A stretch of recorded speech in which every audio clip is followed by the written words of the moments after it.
Tony Blair wants to overturn Brexit because Brexiteers lied to the public. The former British Prime Minister slammed Vote Leave for its promise that £350 million per week would be funneled back into the NHS if people voted for Brexit, saying that it had been proved to be false. He told BBC Radio 4's The World This Weekend on Sunday, "When the facts change, I think people are entitled to change their mind." And when asked if he wanted to reverse Brexit, he added, "Yes, exactly so." Mr. Blair was scathing about the state of the crumbling NHS, saying that it was a national tragedy that it had been run into the ground. The shrewd politician, who has always been against Brexit, said that it was now clear that Vote Leave had completely deceived people. He said, "A lot of people will have voted for Brexit on the basis that if you get out of Europe, all this money is going to come back and we can spend it on the health service." And that was a very specific promise made by the Brexiteers.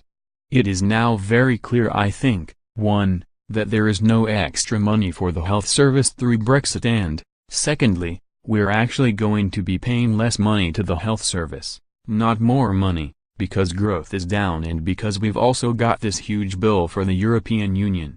So when the facts change, I think people are entitled to change their mind.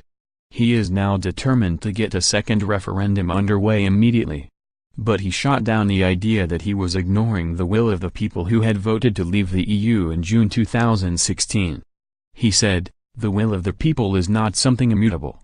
People can change their mind if the circumstances change.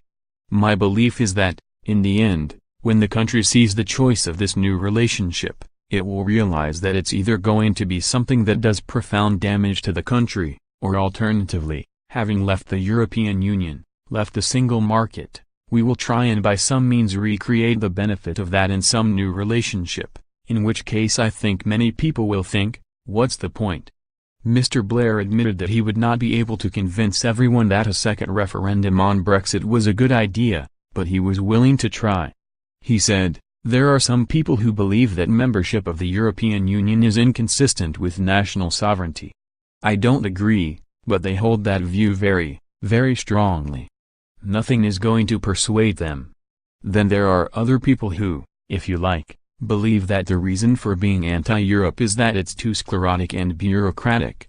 And these are in many ways the people driving this Brexit thing intellectually. They are not going to be persuaded."